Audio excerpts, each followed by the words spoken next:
This video is trying to break down every One Piece deck in Leader and provide recommendations of which deck is best for a new player, as well as a breakdown of the current meta decks.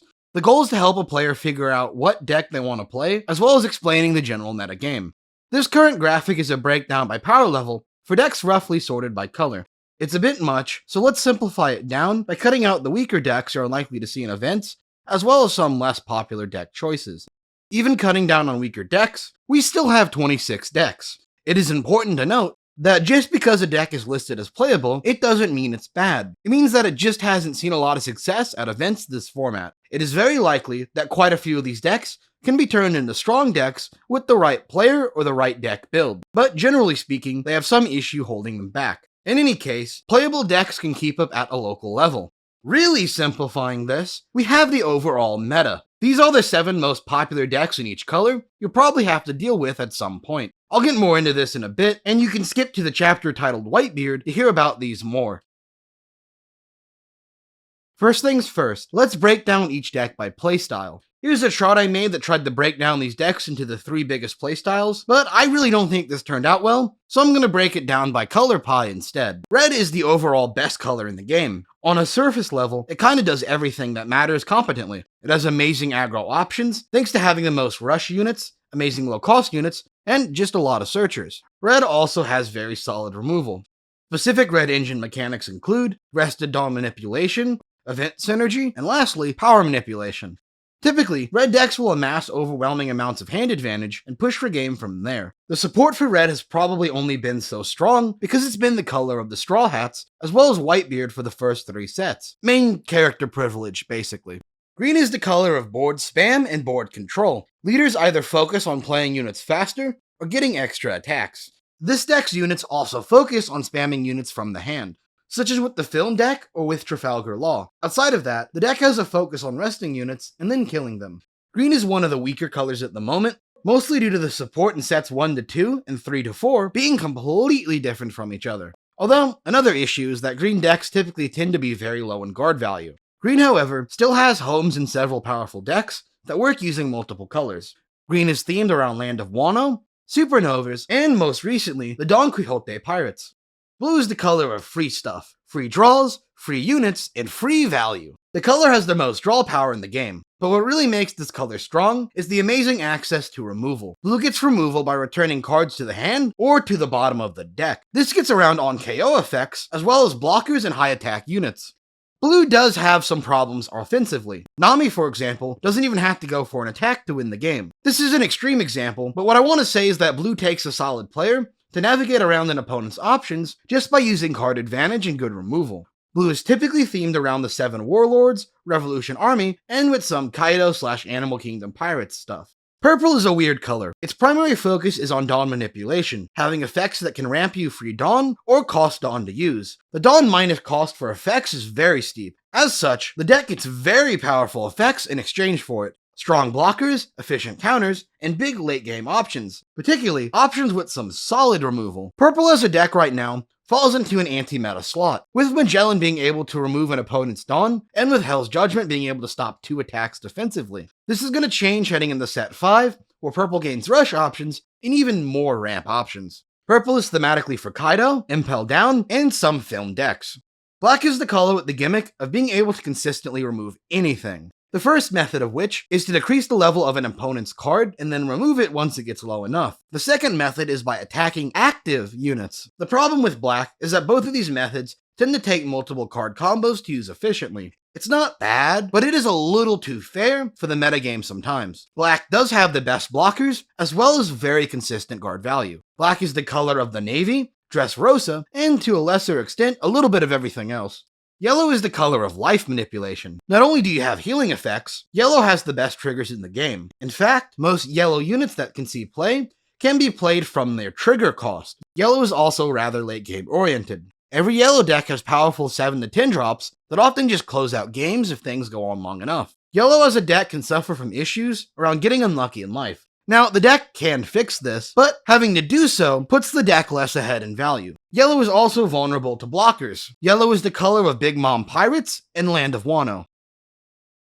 Now that I've filled your head with dreams of fun playstyles and cool gimmicks, let's bring you back down to earth with card pricing. Here's a rough chart showing what each deck is going to cost on average. This section of the video is subject to change over time, so double check this the older the video gets. But for the most part, One Piece is a relatively cheap game, especially when compared to Yu-Gi-Oh! Or Magic the Gathering. Even still, some decks can be expensive for most players. Yellow is the most expensive color in the game. This is due to the card Charlotte Katakuri being a $30 to $35 secret rare that is played at 3 to 4 in every yellow deck, on top of everything else in the deck still costing some money. While it is a higher buy-in price, this does mean that once you have the secret rare, you can switch around between every yellow deck somewhat cheaply. Also expensive is hybrid color decks, due to needing the best cards from two separate colors. Black-yellow Linlin and blue-yellow Queen are insanely expensive because of this. On the opposite spectrum of price, green and blue are most commonly the cheapest decks. While this is mostly due to their awkward status in the metagame, these decks are often slept on because of how strong they can be in the right player's hand. In wrapping this up, black tends to be a bit more on the expensive side, and red tends to be really average priced. Do remember, you don't have to buy card packs to get these decks. You can buy individual cards at either your local game store or online at a website like TCG Player. This will almost certainly be a lot cheaper than buying sealed product, especially if you don't want those high rarity, expensive alternate art cards. Now, here we are talking about the meta in One Piece. Here I'll give you a breakdown of each deck as well as a potential deck list that you can work off of. First up is Whitebeard. We can break down Whitebeard into 3 main points. First, look at that 6k base. Not only giving an aggressive swing each turn, but also obliterating an opponent's offensive options. If a player wants to swing at leader, they're effectively losing 1 Dawn each turn, with very few options being able to effectively counteract this. Second, being at 6 life and putting a card in hand each turn, regardless of whether an opponent wants to give it to you, creates one of the most disgusting value spirals in the game, specifically when combined with red's other searchers. Lastly, the deck is red, and red has absurdly powerful options, which you should be able to see in this deck list. Whitebeard is on my list of new player recommended decks. It's relatively cheap and easy to learn, and there is a lot of player can learn with the deck as well, so it has a higher than average skill ceiling, especially in the mirror matches. And the deck is just good. Zoro is the early game rush deck. Zoro's ability to give units an extra 1k power turns 1 to 2 drops into an extra attack on life. Combine this with red's very powerful mid-range units, you have one of the best rush strategies in the game. Plus, the deck tends to run an absurd amount of searchers, so you can always have the most stacked hand. The deck really is that simple. This deck also makes my list of new player recommendations, albeit with a caveat. The deck works best for new players from other card games. If you already understand what a card game is and the fundamentals, this deck makes for a great transition to One Piece. Trafalgar Law is a red-green wombo combo deck. It works by setting up 5 units on board, then using both leader skill and green blocker Trafalgar Law to play units for free and bounce units back to hand to either protect them or reuse their skills. Of course, backing this up is the crazy variety of 1-drops in both red and green. Cheap blockers, cheap searchers, and cheap guard value. This deck does take quite a bit of skill to pilot, making it hard to recommend for a new player. How to both set up for 5 units efficiently, as well as how to plan your combos, takes a bit of skill. But the deck is quite fun and quite rewarding, so an experienced player should consider picking up the deck. Charlotte Katakuri is a late game powerhouse. Once you get to late game, you throw out 8-drop Katakuri for crazy powerful removal, and then the 10-drop Big Mom for a powerful +3. After a certain point, the opponent will just lose. Not to mention, the deck gets to play free units from life, which can turn early game into crazy levels of value. The leader is also exchangeable with Charlotte Linlin leader with minimal changes. This deck also makes my list of new player recommendations. If you can overlook the price tag, this deck is great for beginners. If your triggers are good enough, the deck plays itself. Just start dropping late game stuff and win. Plus, this deck's engine builds into the future Inel deck, so it has longevity.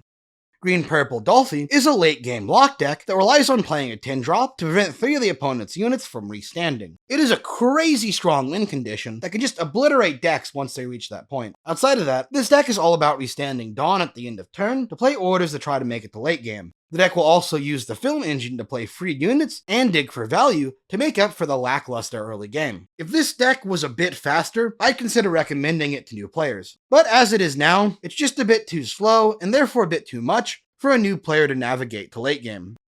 Nami operates by trying to play orders and draw spells to deck yourself out. It's very straightforward. The only time you attack an opponent is when you need to mill using an on-hit effect. The deck either loses to an opponent's rush or decks itself out with crazy blue support. Either way, no one's really having much fun.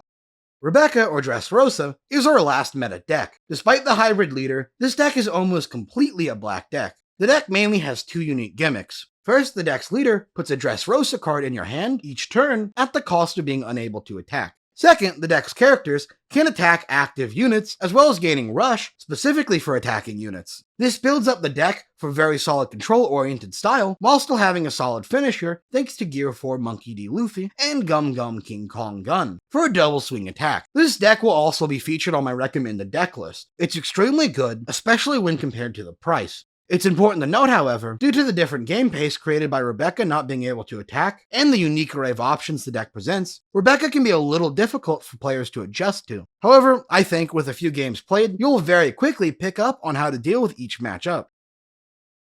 So here's my list of new player picks. Some of these share a spot with the overall meta decks. New players shouldn't feel bad about playing a strong deck. They're just as approachable and offer a lot more successes for players. Every deck in this section does share a few things. They're relatively easy to understand, outside of Katakuri they're decently priced, and they have deck cores that will either stick around for a bit or can be transferred into another deck.